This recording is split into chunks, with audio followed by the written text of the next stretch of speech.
ओम नमः शिवाय। नमस्कार दर्शक बंधु, आपण मानकु आमर कार्यक्रम वैदिक ज्योतिष शास्त्र दर्शन कार्यक्रम को मु पुणी थरे स्वागत जनाउछि। आमर कार्यक्रम आपण मानकर उद्देश्य रे मंगल उद्देश्य रे रही थाए। आपणकर ज्ञान वृद्धि ज्योतिष तत्वर आपणकर सबु आशा आकांक्षा पूर्ण करुथिबा बळी किछि कार्यक्रम एवं निज विषय रे पुंखानुपुंख जानिबार जो मानकर रहिछि किछि आशा तांकरी उद्देश्य रे हमर कार्यक्रम गुडिक रही थाए। तेबे एही क्रम रे आमे आज आलोचना करिबा विशाखा नक्षत्र बिछा राशि 16/8 विषय रे संपूर्ण तांकर रिष्ट अपमृत्यु मृत्यु तांकर चरित्र लक्षण एवं स्वभाव एवं तांकर से विशाखा नक्षत्र बिछा राशि राशि अनुसार तांकर सबु किछि शुभाशुभ विचार आमे करिवु। तेबे भिडियोटी सामान्य लंबा हो पारे, धैर्य सहकारे आपण देखंतु। निश्चित भाव में अनेक किछि अज्ञात तथ्य निज विषय रे ज्ञान निज विषय रे बहुत किछि आपण जानि परिबे एही कार्यक्रम माध्यमरु। जदि आपण आमर चैनल टी को प्रथम थर आज देखुचंती, चैनल टी को सब्सक्राइब करंतु, कारण आमर एई बळी ज्ञानवर्धक अनेक उपादेय कार्यक्रम आमे करिथाउ जहाँ आपण माने भविष्यत रे सेगुडी को देखि परिबे। एवं बेल आइकन टी को मध्य प्रेस करंतु, जहाँ द्वारा आमर वीडियो अपलोड होवा मात्रे आपणक पाखक नोटिफिकेशन जीवो। आपण आमर वीडियो टी को संपूर्ण भाव में सर्वप्रथमे देखिपारे।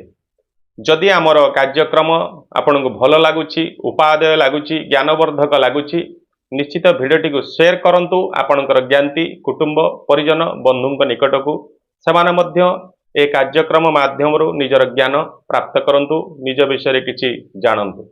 तेबे आसंतु आ विलंब करिवा नहीं, आमर कार्यक्रम को आरंभ करिवा। आजिर राशि विशाखा नक्षत्र बिछा राशि 16/8। 16 संख्या होउची आपणकर नक्षत्रंक विशाखा नक्षत्रर संख्या, 8 होउची आपणकर बिछा राशिर संख्या। सेथिपई लग्न कुंडली रे केंद्र भागरे आपण लक्ष्य करि परिबे 16/8 लेखा हितिबो जन्म जातक रे। एमानकर बिछा राशि राश्याधिपति होउछंती मंगल एवं एमानकर जन्म नक्षत्र होउची विशाखा नक्षत्र। नक्षत्र अधिपति होउचंती देवगुरु बृहस्पति। बृहस्पति महादशा मध्य एमानकर जन्म होइते नक्षत्र अधिपति हिसाब रे। बृहस्पति नैसर्गिक शुभग्रह होइतिबारु निश्चित भाव में एमानकर जन्म समय अनेक सुख भोग मध्य रही थाए। यदि देखिबा एमानकर जन्म वर्ण हिसाब रे विप्र वर्ण अर्थात ब्राह्मण वर्ण। निश्चित भाव में एमानकर वेद उपनिषद ज्ञान एवं धर्म प्रति आदर एवं देवगुरु ब्राह्मण प्रति एमानकर टिके स्नेह श्रद्धा एवं शास्त्र प्रति एमानकर विशेष श्रद्धा, संस्कृत प्रति श्रद्धा रही है। यही प्रकार व्यक्ति विशेष मानकर यदि देखिए एमानकर जन्म गण राक्षस गण। अनेकंकर मन मध्य द्वंद्व बा संशय सृष्टि होता है। राक्षस गण पुणी ब्राह्मण कहते। आपण उदाहरण टे नियंतु, लंकारे जेतक थिले कौन समस्ते राक्षस निश्चित भाव में, किंतु से भीतर जड़े होउचंती विभीषण। विभीषण राक्षस कूल रे जन्म हेले मध्य से होउचंती ब्राह्मण वर्ण रे। सही दृष्टिकोण तांकर स्वभाव चरित्र लक्षण संपन्न रावण ठू भिन्न थिला। से दृष्टिकोण आपणकर राक्षस कूल रे माने जन्म होइतिले मध्य एमानक भितरे ब्राह्मणर स्वभाव किछि रही थाए। निश्चित भाव में राक्षस स्वभाव किंचित थिले मध्य ब्राह्मणर स्वभाव कर्म धर्मर अनेक परिवर्तन एमानक भितर रही थाए। जन्म नाड़ी हिसाब रे एमाने होउचंती मध्य नाड़ी रे जन्म होइतांती। यदि जन्म जनि देखिबा एमाने व्याघ्र जनि रे जन्म होइतांती। एवं शुभवार यदि देखिबा एही विशाखा नक्षत्र बिछाराशि व्यक्ति विशेष मानकर शुभवार होउची मंगलवार। मंगलवार को निश्चित भाव में आपण व्रत भाव में नहीं पारिबे। से दिन आपण आमिष भोजन आदि निवृत्त रहिबा उचित।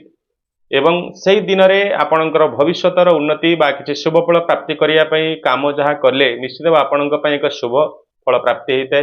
यदि वैदिक कर्म काम कांड कार्य किसी करुँच व्रत विवाह गृह प्रवेश गृह प्रतिष्ठा विद्या आरंभ नूतन शिक्षा आरंभ यह प्रकार निश्चित भाव में शुभफल प्राप्ति होता है। जदि आपण व्यापार वाणिज्य विदेश यात्रा जेकोसी शुभफल प्राप्त करने कार्य करुँच शुभवार मंगलवार निश्चित भाव में आपण दिनटे आपण एक सकारात्मक शुभफल प्राप्त कराई जहाँ आपण सुख शांति प्राप्त होता है। यदि देखा घातवार शुक्रवार हूँ आपणकर घातवार ये घातवार आघातर सूचना थी हेतु आपण या घातवार सावधान रही आवश्यकता अच्छी। वैदिक कर्म विवाह व्रत गृह प्रवेश गृह प्रतिष्ठा इत्यादि कर्मर निवृत्त रहा आवश्यक कहीं कर्मर शतप्रतिशत फल आप प्राप्त करें ना। व्यापार वाणिज्य गृहारंभ बा जो लाभ किसी प्राप्त करने किसी कार्य करुँच विदेश यात्रा करुँच प्रकार कार्य निवृत्त रहा आवश्यकता है कहीं आपंकर कर्म निष्फल हो पाए यात्रा असफल हो पाए से दृष्टिकोण आपण ये दिनटी को सावधान रही सावधान रही आवश्यकता रही। यदि देखा शुभ संख्या विशाखा नक्षत्र बिछा राशि व्यक्ति विशेष मान शुभ संख्या हूँ 2 7 एवं 9। संख्या भित्तिक कार्यक्रम जदि करुँच संख्या भित्तिक कार्यक्रम अनेक रही जपरी आपंकर मोबाइल नंबर टे नौ लैंडलाइन नंबर टे नौ फ्लाट टे नौ फ्लाट संख्या आप राशि अनुकूल संख्या नहीं पारे एवं आपंकर जानवाहन टे किणापी गाड़ी किणापी जाऊँच रेजिस्ट्रेशन नंबर आप राशि अनुकूल संख्या आप रखिपारे।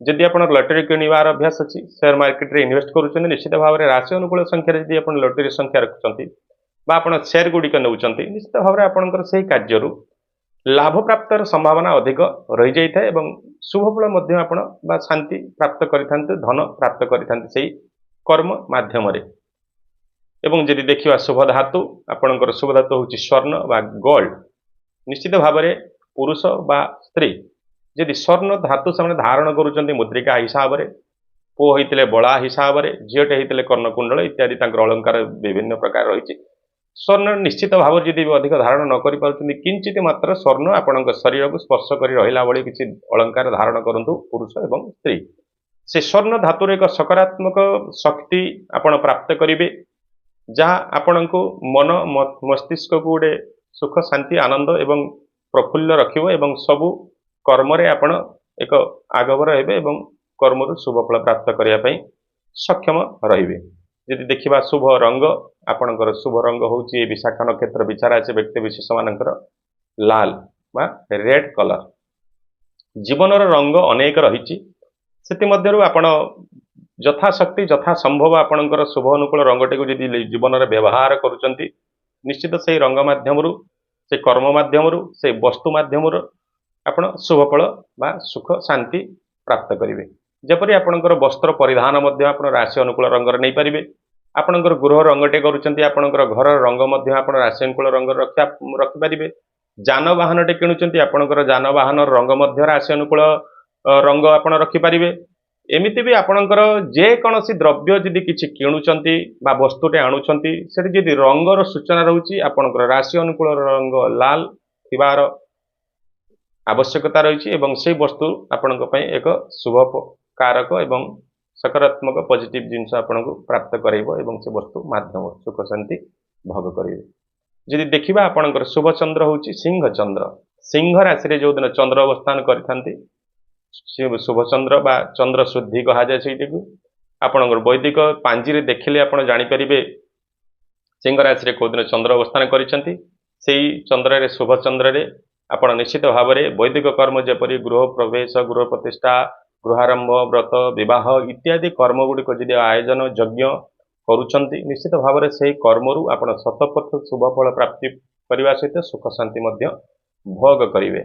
जब देखा घात चंद्र हिसाब से वृष चंद्र जो दिन वृष राशि चंद्र रही से दिन आपण घात चंद्र ये विशाखा नक्षत्र विचाराशि व्यक्ति विशेष मान निश्चित भाव में से दिन आप घात चंद्र हिसाब से वैदिक कर्म निवृत्त रे जपरी कहली गृह प्रवेश गृह प्रतिष्ठा व्रत विवाह गृहारंभ यज्ञ इत्यादि कर्म घात चंद्र रे करा जाए नहीं जहाँ चंद्र अशुद्ध है निश्चित भाव में कर्म निष्फल होता है।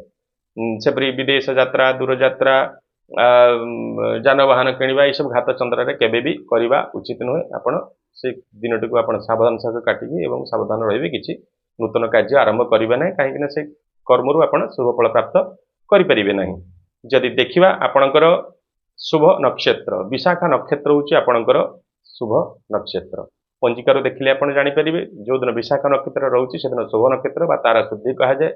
से विशाखा नक्षत्र विचार राशि व्यक्ति विशेष मानक पई से दिन आपणकर शुभ कार्य गुडिक आपण जो कहली वैदिक कर्म आपणकर शुभ कर्म बा आपणक व्यापार वाणिज्य बिजनेस जहाँ भी किछि करिया पई चाहुचंती विदेश यात्रा शिक्षा आरंभ ये सब कर्म आपण करि परिबे से शुभ नक्षत्र मध्य एवं सेही शुभ नक्षत्र युक्त व्यक्ति विशेष मानक सहित मध्य संपर्क आपणक पई लाभकारक हेइ पारे जेपरि विशाखा नक्षत्र तुला राशि विशाखा नक्षत्र बिछा राशि व्यक्ति विशेष मानक पाखर मध्य आपण तांक सहित मित्रता जदि रखुचंती तांक सहित व्यापार वाणिज्य रे किछि कार्य करूचंती बा पार्टनरशिप रे किछि कार्य करूचंती निश्चित भाव में आपणकर से व्यक्ति विशेष मानक पाखर मान धन जश सुख सौभाग्य प्राप्त करने सहित संपर्क एवं बंधुत्व चिरदिन पर रही है एवं उपकृत मध्य आपण होइथांती। जदि देखिबा घात नक्षत्र हिसाब से आपणकर रेवती नक्षत्र होची घात नक्षत्र ए घात नक्षत्र पंजिकार देखिले आपण जानिबे से दिन मध्य आपण सावधान रहिबे कर्मरु निवृत्त रहिबे कोनोसी शुभ फल प्राप्त करिया पई जहा चाहुचंती आपण से प्रकार कार्य एई घात नक्षत्र मध्य दिन रे करबा अनुचित जहाँकि तारा शुद्धि विचार करा जाई नथे तारा अशुद्धि विचार करा जाय एवं से रेवती नक्षत्र युक्त मीन राशि व्यक्ति विशेष मानक मध्य आपणकर घात नक्षत्र हिसाब से आघात घात राशि से घात राशि व्यक्ति मीन रेवती नक्षत्र मीन राशि व्यक्ति विशेष मानक निकटरू मध्य आपण सावधानता रहिबार आवश्यकता रही पाखु जमिति सहित पार्टनरशिप रे किछि कार्य करचंती बा व्यापार वाणिज्य करचंती बा तांकु टंका नेणदान करचंती बा धार दैचंती सब कार्य आपण निवृत्त रहिबार आवश्यकता अछि काहे घात नक्षत्र हिसाब रे घात राशि हिसाब रे माने आपण आघात प्रदान करि पारंती विश्वासघातकता प्रदान करि पारंती आपणकर मान धन जश मध्य नष्ट करि पारंती तेणु आपण सावधान रहिबार आवश्यकता रही।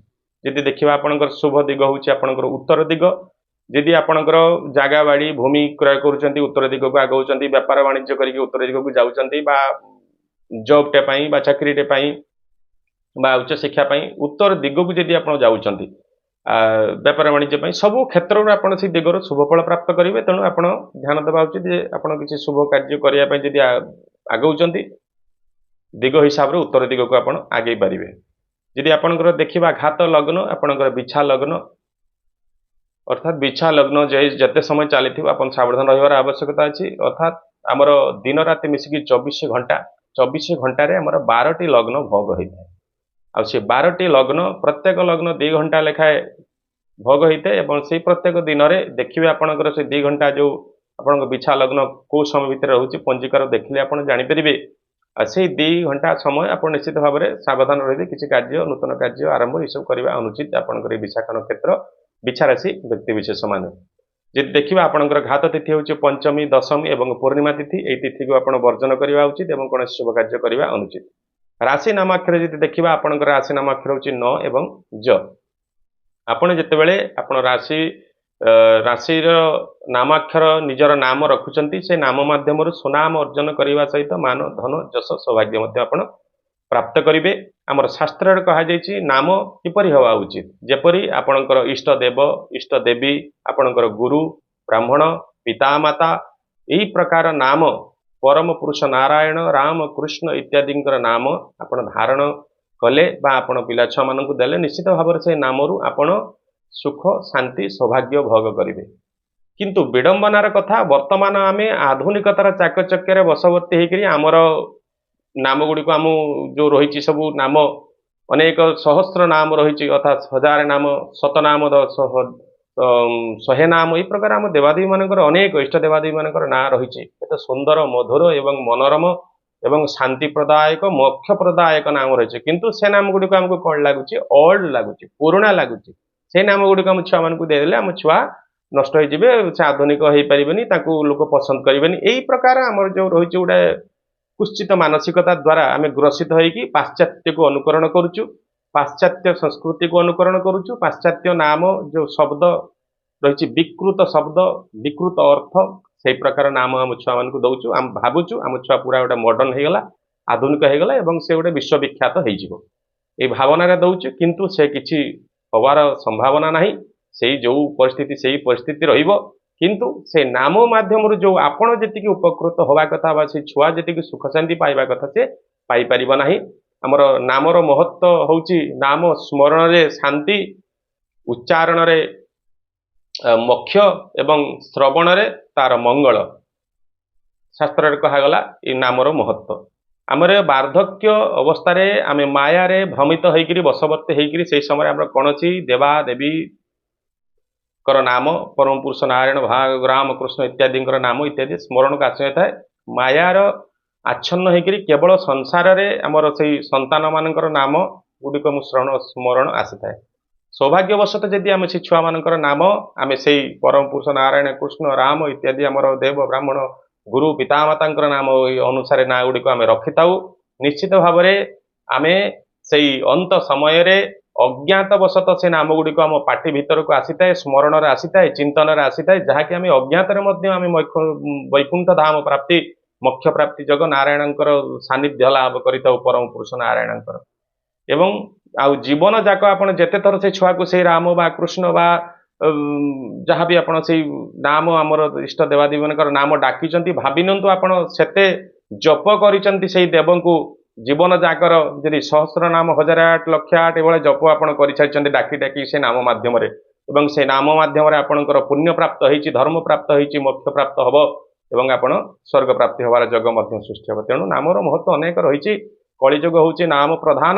ସେ ନାମ ଜପ ମାଧ୍ୟମରେ ମୋକ୍ଷ ପ୍ରାପ୍ତି, ଶାନ୍ତି, ସୁଖ, ସୌଭାଗ୍ୟ, ଧର୍ମ, ଅର୍ଥ, କାମ, ମୋକ୍ଷ ଚତୁର୍ବର୍ଗ ମଧ୍ୟ ପ୍ରାପ୍ତି ହେଇଥାଏ। ତେଣୁ ଆପଣ ନିଶ୍ଚିତ ଭାବରେ ନାମକୁ ବିଷୟଟିକୁ ଆପଣ ଧ୍ୟାନ ଦେବେ। ନିଜର ପିଲା ଛୁଆମାନଙ୍କ ନାମ ଦେବା ପୂର୍ବରୁ ନିଜର ବିଚାର ମଧ୍ୟ କରିକିରି ବିମର୍ଶ କରିକିରି ନାମଟେ ଦିଅନ୍ତୁ। ତେବେ ଯଦି ଦେଖିବା ଏ ବିଶାଖା ନକ୍ଷତ୍ର ବିଛାରାଶି ବ୍ୟକ୍ତି ବିଶେଷ ମାନଙ୍କର ନକ୍ଷତ୍ର ଅନୁସାରେ ତାଙ୍କର ବିଶାଖା ନକ୍ଷତ୍ର ଜନ୍ମ ହେଇଥିବାରୁ ତାଙ୍କର ସେଇ ଅନୁସାରେ 72 ମହାଦଶା ବୃହସ୍ପତି ମହାଦଶା ଏମାନଙ୍କୁ ଭୋଗ ହେଇଥାଏ ଆରମ୍ଭ ଜନ୍ମକାଳୀନ ମହାଦଶା ହିସାବରେ। ଯେହେତୁ ବୃହସ୍ପତି ହଉଛନ୍ତି ଆମର ନବଗ୍ରହଙ୍କ ମଧ୍ୟରେ ସର୍ବାଧିକ ଶୁଭ ନୈସର୍ଗିକ ଶୁଭ ଗ୍ରହ, ତେଣୁ ଯେହେତୁ ବୃହସ୍ପତି ମହାଦଶାରେ ମାନେ ଜନ୍ମ ହେଇଥାନ୍ତି, ଏ ବିଶାଖା ନକ୍ଷତ୍ର ବିଛାରାଶି ବ୍ୟକ୍ତି ବିଶେଷ ମାନେ ନିଶ୍ଚିତ ଭାବରେ ତାଙ୍କର ଜୀବନ ଆରମ୍ଭରୁ ଏମାନେ ବାଲ୍ୟାବସ୍ଥାର ସୁଖ ସୌଭାଗ୍ୟ ପ୍ରାପ୍ତ ସୁଖ ଭୋଗ କରିବା ପାଇଁ ଏମାନେ ସକ୍ଷମ ହୋଇଥାନ୍ତି। ଏହା ଥିଲା ସେ ବିଶାଖା ନକ୍ଷତ୍ର ବିଛାରାଶି ବ୍ୟକ୍ତି ବିଶେଷ ମାନଙ୍କର ତାଙ୍କର ରାଶି ଶୁଭାଶୁଭ ଫଳ। ତେବେ ଆସନ୍ତୁ ଆଲୋଚନା କରିବା ତାଙ୍କର ଚରିତ୍ର ଲକ୍ଷଣ ଏବଂ ସ୍ୱଭାବ କଣ ରହିଥାଏ, ଯାହା ବୈଦିକ ଜ୍ୟୋତିଷ ଶାସ୍ତ୍ରରେ କଣ ତାଙ୍କ ବିଷୟରେ ସେ ରାଶି ବିଷୟରେ କୁହାଯାଇଛି, ବିଶଦ ଭାବରେ ଆସନ୍ତୁ ଆମେ ଆଲୋଚନା କରିବା। ଏମାନେ ତ୍ରିପାଦ ହେଇଥାନ୍ତି, ଅର୍ଥାତ ନକ୍ଷତ୍ର ତ୍ରିପାଦ ଭୋଗ କରିଥାନ୍ତି ଏବଂ ମଙ୍ଗଳ କ୍ଷେତ୍ରୀ ଅର୍ଥାତ ମାନେ ମଙ୍ଗଳଙ୍କର କ୍ଷେତ୍ର, ସେ ବିଛା ରାଶି ହେଉଛି ମଙ୍ଗଳଙ୍କର କ୍ଷେତ୍ର ବା ମଙ୍ଗଳଙ୍କର ଭାବ ବା ମଙ୍ଗଳଙ୍କର ଗୃହ ହେଇଥିବା ହେତୁ ସେ କ୍ଷେତ୍ରରେ ମାନେ ଜନ୍ମ ହେଇଥିବାରୁ ଏମାନଙ୍କୁ ମଙ୍ଗଳ କ୍ଷେତ୍ରୀ ମଧ୍ୟ କୁହାଯାଏ। ଏମାନେ ରାକ୍ଷସ ଗଣରେ ତ ଜନ୍ମ ହେଇଥାନ୍ତି, ଆଲୋଚନା କରିଥିଲି। ଏମାନଙ୍କର ସ୍ଥୂଳ କପାଳ ଅର୍ଥାତ କପାଳ, ଯାହା ଆମର ଜ୍ୟୋତିଷଶାସ୍ତ୍ର କୁହାଯାଇଛି କର, କୋଷ୍ଠୀ ଏବଂ କପାଳ, ତିନିଟା ମାଧ୍ୟମରେ ଜଣକାର ତାର ଭବିଷ୍ୟତ ତାଙ୍କର ଚରିତ୍ର ସ୍ୱଭାବ ଲକ୍ଷଣ ମଧ୍ୟ ଭବିଷ୍ୟତ ଜାଣି ହବ। ଯାହାକି ଯଦି କପାଳ ଦେଖିବା ଏମାନେ ହେଇଥାନ୍ତି ସ୍ଥୂଳ କପାଳ ଅର୍ଥାତ ଏମାନଙ୍କର ଏଠି ମୋଟା କପାଳ ହେଇଥାଏ ଓଷାରେ, ଯାହାକି ଏମାନଙ୍କୁ ଭାଗ୍ୟବାନ ସୌଭାଗ୍ୟମାନର ଲକ୍ଷଣ ମଧ୍ୟ ଅନେକାଂଶରେ ହେଇଥାଏ। ଏବଂ ଉଜ୍ଜଳ ନୟନ, ଏମାନଙ୍କର ଯଦି ଦେଖିବା ନୟନ ଏକ ଉଜ୍ଜଳ ତେଜ ତୁଲ୍ୟ ଟିକେ ସାମାନ୍ୟ ରକ୍ତ ବର୍ଣ୍ଣ ଦେଖାଯାଇଥାଏ। ଏମାନେ ଅନେକ ସମୟରେ ସତ୍ୟବାଦୀ ହେଇଥାନ୍ତି।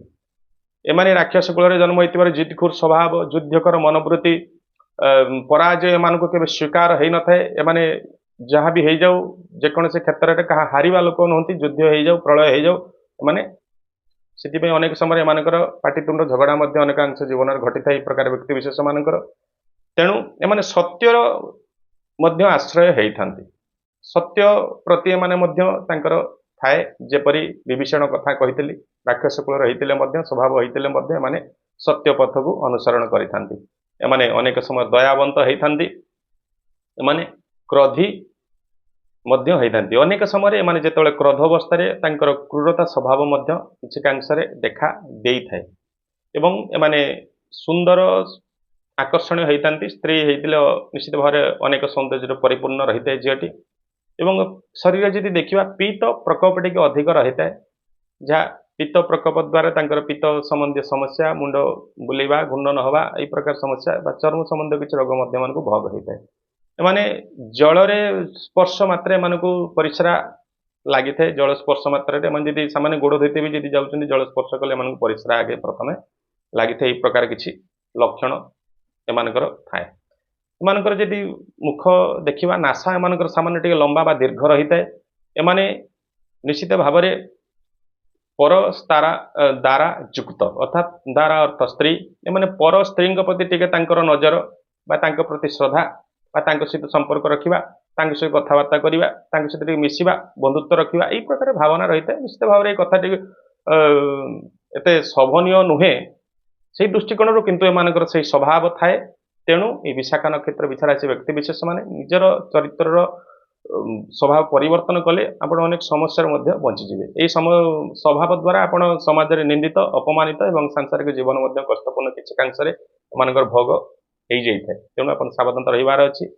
एमाने कामातुर होती सेक्सुअल एक्टिविटी प्रति एमानकर टिके अट्राक्शन अधिक रही है एवं एमाने अनेक समय लंपटी होती अर्थात एमाने धक्का दे अनेक समय क्या कथाटे देथिबे कथा रखिबेनी काम करिवे कहितिले काम करिवेनी धक्का बा बेईमानीपण एमानक भितरे किछि समय बारंबार जदि बा एमाने जीवन रे न होई थांती किंतु स्वभाव सभारे एमाने निजर स्वार्थ को आगे रखिकिरी किछि धक्का बेईमानी भलिया कार्य एमाने करितांती जे निजर स्वार्थ किछि रहउची मोर मंगल हे जीवो मु किछि जिंसटा पाई जीवी एई भावना रे अन्य को मध्य माने धक्का दे देबाकू पछांती नाही एई प्रकार ए जो रहिले विशाखा नक्षत्र विछारासी व्यक्ति विशेष माने एमाने जदि देखिबा शरीर रे दक्षिण पटरे जाईमंदाटे रही थाए कला चिन्ह रही थाए एमाने राज पूजक होइथांती अर्थात एमाने राजा को अति स्नेह श्रद्धा करबा भल पाइबा राजांकर कथा को मानिबा राजा को केवल अवज्ञा न करबा एई प्रकार भावना एमानक रही थाए वर्तमान राजा जदि देखिबा ए गणतंत्र राष्ट्र रे गवर्नमेंट होउचंती राजा बा सरकार होउचंती राजा तेणु एमाने जदि सरकारी उच्च पदवी रही सरकारी चाकरियाटे होती निश्चित भाव में सी रूल रेगुलेशन नियम को मानिक चलवा से अनुसार को फॉलो करवा भल पाई किसी रूल रेगुलेशन डेईकी पारिकी एमानु जीवाई भल पाई ना करती ना राजा कथा को माने पालन करते कृषि कार्य होती जदि जीविका हिसाब से कृषकटे होती चाषबास निजक ध्यान देती निश्चित भाव में कृषि बहुत उन्नति करने सहित फार्मिंग लाइन में निजक एक प्रतिष्ठित चाषी और मान धन जश माने कमेकरी तांकर सुनाम रक्षा करिथांती प्रकार व्यक्ति विशेष माने एमाने अनेक समय कलहबंत जमिति कहली राक्षस स्वभाव हिसाब से एमाने जितखोर मनोवृत्ति युद्धकर मनोवृत्ति एमाने काहाकू छाड़िबेनी जदि एमानकू किए पदे कहिचे एमाने पांच पद ताकू कहिदेबे सेठी बाड़िया बाड़ी हो जाओ पछे एमाने पछ घुंचा एमाने देबे नाही ई प्रकार हिसाब से एमाने कलहकारी होइथांती एवं समस्या जीवन रे मध्ये अनेक कोर्ट कचेरी आडकू मध्ये टाणी जाई चली जाइथांती तेणु आपनकू सावधान रहिबार अछि निजर वाक संयमता करिवार आवश्यकता रहिछि कथा प्रत्युत्तर बा किसी गोटे स्टेप ना पूर्व आपको भावार अच्छी जहाँकि आप जीवन में अनेक समस्या बंची जापारे और सुख भोग करें जी देखा दाम्पत्य जीवन एम निश्चित भाव में दुई भाज्यार जग अनेकांश सृष्टि होता है जदि सप्तम स्थान में शुभ ग्रहयुक्त होती सप्तम अधिपति उच्चस्थ होती मित्र गृहस्थ होती निश्चित भाव में एक भाज्य जीवन कटिपे ना द्वितीय भाज्या प्राप्ति द्वितीय स्त्री हबार जोग रही एमानकर एमाने अनेक समय प्रवासी होती घर बाहर रही था विदेश रही था एमानकर निजर जॉब को बाहाना करके हो अन्य कौन भी कारणवश एमाने घरे कम समय रही था विदेश एमानकर समय बेसी समय कटि था एवं स्त्री एवं पुत्रंकर सहित टिके सब मतांतर मनांतर रही है जहाँकि एमाने पुत्र कष्टी होता स्त्री प्रति जी संपर्क मतांतर मनांतर को लेकर दाम्पत्य जीवन में उत्थान पतन टिके लागिक रही है एमानकर एमाने देवता भक्ति एमानकर रही है निश्चित एम सकाम भक्ति टिके अधिक रही है जमी किसी जिन प्राप्त करने इच्छा पूर्ण किसी जिन पाइबापी यही प्रकार भावनार भक्ति एम अधिक थाए निष्काम भक्ति किंतु आम शास्त्र कही निष्काम भक्ति हूँ श्रेष्ठ भक्ति कौन सी कामना शून्य भक्ति किंतु एम कामना युक्त भक्ति टिके रही था एमानकर जदि देखा एमाने कृपण स्वभाव रही है पूरा कृपण तो कह जापर किंतु एमाने बहुत भावी विचारिकी दानटे करती आप सडनली कहीदे मोर किसी धर्म कार्य यज्ञ कर साहय दरकार करते आप सडनली काढ़े पकेट टाटे एम तो बहुत भावे भावी चिंती थे हो आज दबानी काली दबा पहर दिन को दबा बहुत भावी चिंती सारापर हूँ तो मैंने दान करती ना सहज भाव में क्या दान करती ना एमाने अनेक समय धनवान होती उच्च पद मान सम्मान प्राप्त करने सक्षम ହେଇଥାନ୍ତି ଏବଂ ଏମାନଙ୍କୁ ଯଦି ଶରୀର ଉପବର୍ଣ୍ଣ ଦେଖିବା ବିଶେଷ କରି ଶ୍ୟାମଳ ବର୍ଣ୍ଣ ବା ବାଦାମୀ ବର୍ଣ୍ଣର କଲର ଏମାନଙ୍କର ଶରୀର ବିଶେଷ କରି ରହିଥାଏ। ଏମାନେ କ୍ରୋଧୀ ସ୍ୱଭାବରେ ବା ଚିଡ଼ିଚିଡ଼ାପଣ ଏମାନଙ୍କ ଭିତରେ ଟିକେ ସାମାନ୍ୟତଃ ଦେଖାଯାଇଥାଏ ଅନେକ ସମୟରେ। ନିଶ୍ଚିତ ଭାବରେ ଆପଣ ଏଇ ଚିଡ଼ିଚିଡ଼ାପଣ ପାଇଁ ଆପଣଙ୍କ ସମ୍ପର୍କ ମଧ୍ୟ ଅନେକ ସମୟରେ ବିଗିଡ଼ିଥାଏ। ଆପଣ ସାବଧାନ ରହିବାର ଅଛି ଆପଣଙ୍କର ଯୋଉ ସ୍ୱଭାବକୁ। ଏବଂ ଏମାନେ ବହୁତ ଚତୁର ମଧ୍ୟ ହେଇଥାନ୍ତି। ନିଜର ସ୍ୱାର୍ଥକୁ ସେମାନେ ସବୁବେଳେ ଅଗ୍ରାଧିକାର ଭିତରେ ଦେଖିଥାନ୍ତି। ଧର୍ମକୁ ଦେଖିବା ସହିତ ଏମାନେ ନିଜ ସ୍ୱାର୍ଥକୁ ମଧ୍ୟ ଦେଖିଥାନ୍ତି ଯେ ମୋର ସେଠି କଣ କଣ ଲାଭ ହବ, ମୋର କଣ ପୂରଣ ହବ, ମୁଁ ସେ ଯଜ୍ଞଟାରେ ବସିବା ଦ୍ୱାରା କଣ ମୋର ଧର୍ମ ପ୍ରାପ୍ତ ହବ, ଏଇ ପ୍ରକାର ଭାବନା। ତାମାନେ କିଛି ଚତୁରପଣ ପ୍ରତ୍ୟେକ ଜିନିଷଟାକୁ ସେ କାଲକୁଲେସନ କରି ପକାନ୍ତି ଯେ ମୋର ଶୁଭ ହବ ନା କ୍ଷତି ହବ ନା ଲାଭ ହବ, ଏ କର୍ମଟା କରିବା ଦ୍ୱାରା ମୋର କଣ ପ୍ରାପ୍ତି ହବ, ଏଇ ପ୍ରକାର ଭାବନା ଏମାନେ ଚତୁରପଣ ବହୁତ କିଛି ରହିଥାଏ। ଏମାନେ ନାଗର ମଧ୍ୟ ହେଇଥାନ୍ତି, ଅର୍ଥାତ୍ ଏମାନେ ତାଙ୍କର କଣ କୁହାଯାଇପାରିବ ଯୋଉ ସାଜସଜ୍ଜା ଦେଖେଇ ହବାର ପଣ ରହିଥାଏ, ଯାହାକି ଏମାନଙ୍କର ଭିତରେ ଦେଖେଇ ହବା, ସଜେଇ ହବା, ନିଜକୁ ରୂପସଜ୍ଜାରେ ଦେଖେଇ ହବା, ନୂଆ ଡ୍ରେସଟେ ପିନ୍ଧିବା, ଏଇ ପ୍ରକାର ଭାବନା ଏମାନଙ୍କ ଭିତରେ ରହିଥାଏ। ନାଗର ସ୍ୱଭାବରେ କୁହାଯାଇ ପାରିବ ଏମାନଙ୍କୁ। ଯାହାକି ଏମାନେ ଧୂର୍ତ୍ତ ମଧ୍ୟ ହେଇଥାନ୍ତି। ଧୂର୍ତ୍ତ ଅର୍ଥାତ୍ ହଉଛି ବହୁତ ତାଙ୍କର କ୍ଷିପ୍ର ଗତି, ଚିନ୍ତା କରିବାର ଶକ୍ତି, କାର୍ଯ୍ୟ କରିବାର ଦକ୍ଷତା ବହୁତ କ୍ଷିପ୍ର ରହିଥାଏ, ତୀବ୍ର ରହିଥାଏ। ସେ ସାଙ୍ଗେ ସାଙ୍ଗେ ଭାବିକି ବି ଯଦି ତାଙ୍କୁ କିଛି ଅଫର ଦଉଛି କି ସାଙ୍ଗେ ସାଙ୍ଗେ ଭାବିକି ସେ ଫ୍ୟୁଚରରେ କଣ କଣ ସେ ହବ ସେ ଜିନିଷଟା କାଲକୁଲେସନ ଆଗେ କରି ପକେଇବେ, ଏଇ ପ୍ରକାର ତାଙ୍କର ବ୍ୟକ୍ତି। ଏମାନେ ବାତ ଦେହି ଅର୍ଥାତ୍ ତାଙ୍କର ବାତ ସମ୍ବନ୍ଧୀୟ କିଛି ସମସ୍ୟା ଶରୀରରେ ଦେଖା ଦେଇଥାଏ, ଯେମିତି ତାଙ୍କର ହାତ ଗୋଡ଼ ଥରିବା ବା ଆଣ୍ଠୁଗଣ୍ଠି ଫୁଲିବା ବା ଏଇ ପାରାଲିସିସ୍, ଏଇ ପ୍ରକାର ସମସ୍ୟା କିଛି ତାଙ୍କୁ ଜୀବନରେ ଭୋଗ ହେଇଥାଏ। ଏବଂ ଶିର ସମ୍ବନ୍ଧୀୟ କିଛି ରୋଗ, ମୁଣ୍ଡ ବୁଲେଇବା, ଘୂର୍ଣ୍ଣନ, ଏଇ ପ୍ରକାର ସମସ୍ୟା ଏବଂ ଡାଇବେଟିସ୍ ସମ୍ବନ୍ଧୀୟ କିଛି ମଧୁମେହ ସମ୍ବନ୍ଧୀୟ କିଛି ରୋଗ ମଧ୍ୟ ତାଙ୍କ ଜୀବନରେ କଷ୍ଟ ଭୋଗ ପ୍ରଦାନ କରିଥାଏ। ଏମାନେ ଅନେକ ସମୟରେ ଭାତୃ ବିରୋଧୀ ହେଇଥାନ୍ତି। ନିଜର ଭାଇ ଭଉଣୀ ମାନଙ୍କ ସହିତ ସମ୍ପର୍କ ଏତେ ତାଙ୍କର ଭଲ ରହିନଥାଏ, ଯଦି ବା ରହିଥାଏ ଏମିତି ଜଷ୍ଟ ଚଳନୀୟ, କିନ୍ତୁ ସମ୍ପର୍କ ତାଙ୍କ ଏତେ ଭଲ ରହିନଥାଏ। ଏଇ ବିଶାଖା ନକ୍ଷତ୍ର ବିଛା ରାଶି ବ୍ୟକ୍ତି ବିଶେଷ ମାନଙ୍କର ଅଳ୍ପ ପଣ୍ଡିତ, ଏମାନେ ପାଠ ଜ୍ଞାନ ଥାଏ କିନ୍ତୁ ମଧ୍ୟମ ଜ୍ଞାନ ବା ଅଳ୍ପ ଜ୍ଞାନ କୁହାଯାଇ ପାରିବ। ସମ୍ପୂର୍ଣ୍ଣ ସେ ସବୁ ଜ୍ଞାନ ଜାଣିଥିବେ କିନ୍ତୁ ଅଳ୍ପ ଅଳ୍ପରେ ଜ୍ଞାନ ଥିବ ତାଙ୍କ ଭିତରେ, ଯେମିତି ଅଳ୍ପ ବିଦ୍ୟା ଭୟଙ୍କର କୁହାଯାଏ, ଠିକ ସେଇଭଳି ଏମାନେ ଜ୍ଞାନଟାକୁ ସମ୍ପୂର୍ଣ୍ଣ ପ୍ରାପ୍ତ ନ କରିକି ମଧ୍ୟମ ବିଦ୍ୟା ଅଳ୍ପ ବିଦ୍ୟାରେ ଏମାନେ ରହିଥାନ୍ତି। ଏମାନେ ଜୀବନର ମଧ୍ୟ ଭାଗରୁ ବିଶେଷ କରି ସୁଖ ସୌଭାଗ୍ୟ ଭୋଗ କରିଥାନ୍ତି। ପ୍ରଥମରେ ତାଙ୍କୁ ଟିକେ ଜୀବନରେ ଜବଟେ କରିବା ପାଇଁ, ଚାକିରିଟେ କରିବା ପାଇଁ ବା ବିବାହ ମ୍ୟାରେଜ ଲାଇଫ ତାଙ୍କୁ ଟିକେ ସବୁ କଷ୍ଟ ସଂଘର୍ଷ ଲାଗି ରହିଥାଏ। ତାପରେ ଜୀବନର ମଧ୍ୟ ଭାଗରୁ ଏମାନେ ସୁଖ ଶାନ୍ତି ସୌଭାଗ୍ୟ ଦାମ୍ପତ୍ୟ ସୁଖଠୁ ଆରମ୍ଭ କରିକି ଧନ ମାନ ସୁଖ ପୋଜିସନ ଏସବୁ ପ୍ରାପ୍ତ କରିଥାନ୍ତି। ଏବଂ ଏମାନେ ଯଦି ଦେଖିବା ତାଙ୍କର ସକଳ କଥାରେ ଶ୍ରଦ୍ଧା, ଏମାନଙ୍କୁ ସବୁ ଜିନିଷ ତାଙ୍କର ଏମାନେ ପ୍ରବଚନ ଶୁଣିବା ପାଇଁ ଯିବେ, ରେକର୍ଡ ଡ୍ୟାନ୍ସ ଦେଖିବା ପାଇଁ ଯିବେ, ତାମସିକ ଭାବନା ଏମାନଙ୍କ ଭିତରେ ବି ରହିବ, ଶାସ୍ତିକ ଭାବନା ଏମାନଙ୍କ ଭିତରେ ବି ରହିବ, ଅର୍ଥାତ୍ ସକଳ କାର୍ଯ୍ୟରେ ଏମାନଙ୍କର ଶ୍ରଦ୍ଧା। ଅଧେ ଲୋକଙ୍କର କଣ, ସେମାନେ ଶାସ୍ତିକ ଭାବନା ଥିବେ ନା ମୁଁ ଭଜନଟେ ଶୁଣିବି, ଇଏଟେ ଶୁଣିବି, ମୁଁ ସେ ନାଚ ଗୀତ ମେଲୋଡି ଏସବୁକୁ ଯିବି ନାହିଁ, ନଗ୍ନତା ଦେଖିବି ନାହିଁ, କିନ୍ତୁ ଏମାନେ ଉଭୟଚର କୁହାଯାଇପାରେ। ଏମାନେ ଶାସ୍ତିକ ଏବଂ ତାମସିକ ରାଜସିକ ଏଇ ପ୍ରକାର ତିନିଟା ଯାକ ଗୁଣରେ ଏମାନେ ପରିପୂର୍ଣ୍ଣ ରହିଥାନ୍ତି। ଏଇ ପ୍ରକାର ଏମାନଙ୍କୁ ଯଦି ଦେଖିବା ସନ୍ତାନ କଥା, ଏମାନଙ୍କର କନ୍ୟା ସନ୍ତାନ ଟିକେ ଅଧିକ ରହିଥାଏ, ପୁତ୍ର କଷ୍ଟି ଏମାନେ ରହିଥାନ୍ତି। ଏବଂ ଏମାନେ ତାଙ୍କର ଜୀବନ କାଳ ଭିତରେ ଅନେକ ସମୟରେ ବ୍ୟାପାର ବାଣିଜ୍ୟ କୃଷି ଏହିସବୁ କାର୍ଯ୍ୟ ଏବଂ ଉଚ୍ଚ ପଦ ମାନ ସମ୍ମାନ ପ୍ରାପ୍ତ କରିବା ପାଇଁ ସକ୍ଷମ ହୋଇଥାନ୍ତି। ବିଶେଷ କରି ଏମାନେ ଗୋଟେ ଗୁରୁତୁଲ୍ୟ ପୋଜିସନରେ ପ୍ରାପ୍ତ କରନ୍ତି, ଯାହାକି ତାଙ୍କ ଅଧୀନରେ ଅନେକ ତାଙ୍କ ପାଖରୁ ଜ୍ଞାନ ନବା, ତାଙ୍କୁ ବୁଝିବା ବିଚାରିବା ଏଇ ପ୍ରକାର ତାଙ୍କୁ ରହିଥାଏ। ତାଙ୍କୁ ଗୋଟେ ଉଚ୍ଚ ପଦ ମର୍ଯ୍ୟାଦା ମିଳିଲେ ମଧ୍ୟ ସେ ସମ୍ପୂର୍ଣ୍ଣ ସେଇ ପୋଜିସନରେ ନ ରହିକି, ଯେମିତି ମୁଁ ପ୍ରଧାନମନ୍ତ୍ରୀ ତ ହେଇପାରିବିନି କିନ୍ତୁ ପ୍ରଧାନମନ୍ତ୍ରୀକୁ ଡିରେକ୍ସନ ସଚିବ ହେଲା ଭଳିଆ ଇଏ ଲୋକଟେ ହେଇପାରିବେ। ସଚିବ ଯେମିତି ପ୍ରଧାନମନ୍ତ୍ରୀଙ୍କର ଗୋଟେ ସଚିବ ଅଛନ୍ତି, ପ୍ରତ୍ୟେକ ମନ୍ତ୍ରୀଙ୍କର ସଚିବ ଅଛନ୍ତି, ଠିକ ସେଇଭଳି ଏମାନେ ମନ୍ତ୍ରୀ ତ ହେଇପାରିବେନି ପରଫେକ୍ଟ, କିନ୍ତୁ ତାଙ୍କ ପାଖରେ ରହିକରି ତାଙ୍କୁ ନିୟନ୍ତ୍ରଣ କଲା ଭଳିଆ କ୍ଷମତା ଏମାନଙ୍କର ଥାଏ। ଏମାନେ ସତ୍ତ ଏବଂ ଭୂମିର ହିସାବରେ ଏମାନେ ବହୁ ଭୂମି ପ୍ରାପ୍ତ କରିବା ପାଇଁ ସକ୍ଷମ ହେଇଥାନ୍ତି। ଏମାନଙ୍କର ଅନେକ ଜମି ବାଡ଼ି ମଧ୍ୟ ଏମାନେ କିଣିଥାନ୍ତି ତାଙ୍କ ଜୀବନ କାଳ ଭିତରେ। ଭୂମିକୁ ବହୁତ ଭଲ ପାଇଥାନ୍ତି, ଜାଗାକୁ କଲେକ୍ସନ କରିବା, ନିଜର ସମ୍ପତ୍ତି ବଢାଇବା, ଭୂ ସମ୍ପତ୍ତି ବଢାଇବା ଏମାନଙ୍କର ଗୋଟେ ସ୍ୱଭାବ ରହିଥାଏ। ଏମାନଙ୍କର ପୁତ୍ର କଷ୍ଟି ଟିକେ ହେଇଥାନ୍ତି, ପୁତ୍ରଙ୍କୁ ନେଇକରି ତାଙ୍କର ଟିକେ ବାଦ ବିବାଦ ମତାନ୍ତର ତାଙ୍କ ଭିତରେ ରହିଥାଏ ପୁତ୍ରଙ୍କୁ ନେଇକି ତାଙ୍କର ସନ୍ତାନଙ୍କୁ ନେଇକରି ଏବଂ ସ୍ତ୍ରୀଙ୍କ ସହିତ ମଧ୍ୟ ଟିକେ ବାଦ ବିବାଦ ଏମାନଙ୍କର ଲାଗିକି ରହିଥାଏ। ଏମାନେ ଦେଖାଯାଉଥିବେ ଶୀଳ ବା ସହନଶୀଳ ବା ଭଦ୍ରାମୀ ଦୃଷ୍ଟିକୋଣରୁ କିନ୍ତୁ ତାଙ୍କ ଭିତରେ ନକାରାତ୍ମକ ଗୁଣ ଟିକେ ମଧ୍ୟ ଏମାନଙ୍କର ବିଶେଷ କରି ରହିଥାଏ। ବିଶେଷ କରି ଦେଖିବା ଏମାନଙ୍କର ଯଦି ଦ୍ୱାଦଶ ସ୍ଥାନ ଏବଂ ଷଷ୍ଠ ସ୍ଥାନ ଦୁର୍ବଳ ରହୁଛନ୍ତି, ପାପ ଗ୍ରହ ମାନଙ୍କର ଯୁକ୍ତ ବେଶୀ ବଢୁଛି, ସେଇ ଦୃଷ୍ଟିକୋଣରୁ ଏମାନଙ୍କର ଚୌର ପ୍ରବୃତ୍ତି ମଧ୍ୟ ଏମାନଙ୍କ ଭିତରେ ଲକ୍ଷଣ ପ୍ରକାଶ, ଚୋରି କରିବାର ଭାବ ମଧ୍ୟ। ଆଉ କିଛି ଭଦ୍ରତା ଚୋର ମଧ୍ୟ, ଯେମିତି ଆମେ ଯଦି କୋଉଠି ଉଚ୍ଚ ପଦ ପଦୀ ମାନ ସମ୍ମାନରେ ରହିଛନ୍ତି, ଘୁଷ ନବା ବା କମିଶନ ଖାଇବା, ପିସି ନବା, ଏଇ ପ୍ରକାର ମଧ୍ୟ ଏମାନଙ୍କର ଟିକେ ରହିଥାଏ ସ୍ୱଭାବରେ।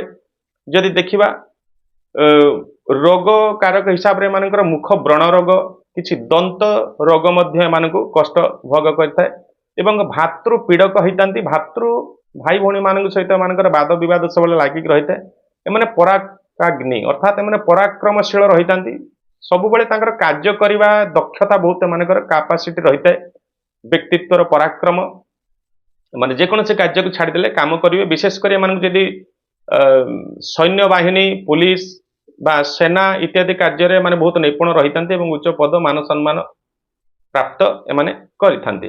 ଏମାନଙ୍କର ସାହସ ବହୁତ ଅଧିକ, ଏମାନେ କାହାକୁ ଭୟଭୀତ ହବା ଲୋକ ନୁହନ୍ତି, ଏମାନେ ସାହସ ଏମାନଙ୍କର ଏବଂ ରାଜା କାରକ ହେଇଥାନ୍ତି। ରାଜା ନ ହେଇପାରିଲେ ରାଜାଙ୍କ ପାଖରେ ରହିକିରି ରାଜତୁଲ୍ୟ ସୁଖ ଏବଂ ଡିରେକ୍ସନ ଦବାର କ୍ଷମତା ଏମାନଙ୍କ ଭିତରେ ରହିଥାଏ। ଯେକୌଣସି ପୋଜିସନରେ ବି ଏମାନେ ଯଦି ରହୁଛନ୍ତି, ଏମାନେ ତାଙ୍କର ନିର୍ଦ୍ଦେଶନାରେ ବହୁତ କିଛି ଏମାନେ କରିପାରନ୍ତି, ଯାହାକି ଏମାନଙ୍କର ଶତ୍ରୁ କାରକ ହେଇଥାନ୍ତି। ଶତ୍ରୁଙ୍କ ସହିତ ବାଦ ବିବାଦ ଲାଗିକି ରହିଥାଏ, କିନ୍ତୁ ପରାଜୟ ମଧ୍ୟ ସ୍ୱୀକାର କରିଥାନ୍ତି ଶତ୍ରୁ ଅନେକ ସମୟରେ ଏମାନଙ୍କ ପାଖରୁ।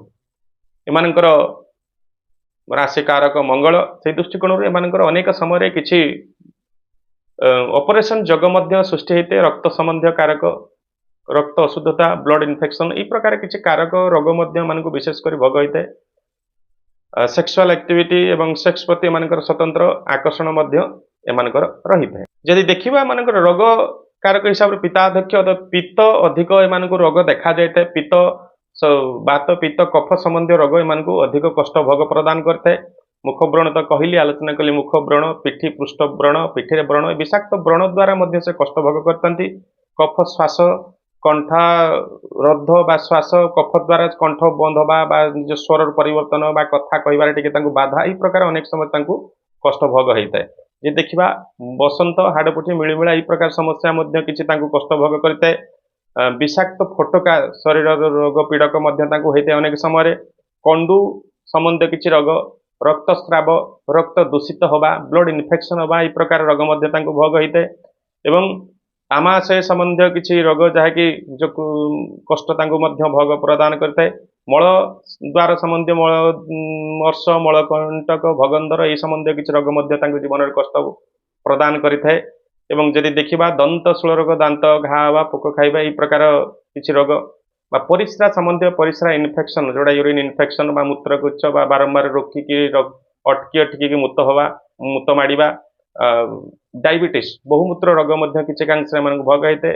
ପିତ୍ତ ପ୍ରକୋପ ଏମାନଙ୍କର ବେଶୀ ରହିଥାଏ ଶରୀରରେ। ଏମାନଙ୍କର ଶସ୍ତ୍ର ଆଘାତ ମଧ୍ୟ, ଶତ୍ରୁ ଗୁପ୍ତ ଶତ୍ରୁ ମାନଙ୍କର ଶତ୍ରୁ ଆଘାତର ଯୋଗ ସୃଷ୍ଟି ହେଇଥାଏ। ଆଉ ଅପରେସନ ସମ୍ବନ୍ଧୀୟ ଅସ୍ତ୍ରୋପଚାର ମଧ୍ୟ ଏମାନଙ୍କର କିଛି କାରଣରୁ ଅସ୍ତ୍ରୋପଚାର ଯୋଗ ମଧ୍ୟ ସୃଷ୍ଟି ହେଇଥାଏ ଶରୀରରେ। ଏବଂ ଜ୍ୱର ରୋଗ କାରକ, ମାନେ ଜ୍ୱର ମଧ୍ୟ ଅନେକ ସମୟରେ ଏମାନଙ୍କୁ ଥଣ୍ଡା ଜ୍ୱର ଦ୍ୱାରା ପୀଡ଼ିତ ହେଇକରି ଏମାନେ କଷ୍ଟ ଭୋଗ କରିଥାନ୍ତି। ତେବେ ଆସନ୍ତୁ ବର୍ତ୍ତମାନ ଦେଖିବା ଏ ବିଶାଖା ନକ୍ଷତ୍ର ବିଛାରାଶି ବ୍ୟକ୍ତି ବିଶେଷ ମାନଙ୍କର ତାଙ୍କର ରିଷ୍ଟ, ଅପମୃତ୍ୟୁ ଏବଂ ମୃତ୍ୟୁ ଯୋଗ କ'ଣ ରହୁଛି। ଯଦି ଦେଖିବା ତାଙ୍କର ସେ ବାଲ୍ୟାବସ୍ଥା 2 ବର୍ଷ 9 ମାସ 6 ଦିନରେ ରହୁଛି ଅତିସାର ପୀଡ଼ା, ଅର୍ଥାତ୍ ଝାଡ଼ା ସମ୍ବନ୍ଧୀୟ କିଛି ସମସ୍ୟା ଦ୍ୱାରା ତାଙ୍କୁ କଷ୍ଟ ଭୋଗ ହେଇଥାଏ। 5 ବର୍ଷ 1 ମାସ 8 ଦିନ ରହୁଛି କମ୍ପ ଜ୍ୱର ପୀଡ଼ା, ଅର୍ଥାତ୍ ଯାହାକି ତାଙ୍କୁ ମ୍ୟାଲେରିଆ, ଟାଇଫଏଡ୍ ବା ଯୋଉଟା କିଛି ଜ୍ୱର ଦ୍ୱାରା ସେ ପୀଡ଼ିତ, ଅତ୍ୟଧିକ କମ୍ପ ହେବା ବା ତାଙ୍କର ବଡିର ଉତ୍ତାପ ବୃଦ୍ଧି ହେବା, ଏଇ ପ୍ରକାର ଅତି ପୀଡ଼ାଦାୟକ ଜ୍ୱର ମଧ୍ୟ ତାଙ୍କୁ କଷ୍ଟ ପ୍ରଦାନ କରିଥାଏ। ଯଦି ଦେଖିବା ତାଙ୍କର 12 ବର୍ଷ 6 ମାସ 11 ଦିନରେ ରହୁଛି ରାହୁ ରିଷ୍ଟ, ଅର୍ଥାତ୍ ଗୁପ୍ତ ଶତ୍ରୁ ମାନଙ୍କ ଦ୍ୱାରା ଆକ୍ରମଣ ବା ପୀଡ଼ା, ଦୁର୍ଘଟଣା, ଏଇ ପ୍ରକାର କିଛି ଯୋଗ ତାଙ୍କର ରହୁଛି। ନିଶ୍ଚିତ ସାବଧାନ ରହିବାର ଆବଶ୍ୟକତା ରହିଛି। 18 ବର୍ଷ 5 ମାସ 2 ଦିନରେ ରହିଛି ଜଳ ଭୟ, अर्थात गभीर जल भासी जावा बुड़ीजा नदी समुद्र पोखरी बुड़ीजा यही प्रकार बा जल जंतु मानकर भय रोचे जीवन प्रति विपद। तेणु आपण गभीर समुद्र नदी नाल बा पोखरी इत्यादि को पशिवा पूर्व सावधान रहिबार अछि न जीवाटा ही सावधान रहिबार जीवन आवश्यकता रही ना जीवन प्रति विपद और कष्ट रही मृत्युजोग सृष्टि हो पारे। जदि देखा 11 वर्ष 22 वर्ष 5 मास 10 दिन रही रक्ताक्तिसार अर्थात नाल रक्त संबंधी किसी झाड़ा रोग द्वारा पीड़ित होकर नाल झाड़ा पीड़ित होकर कष्ट भोग कर जग रही। 24 वर्ष 1 मास दिन रही पुणी जल भय जल जंतु भय निश्चित जल प्रति आप सावधानता रहिबार आवश्यकता रही।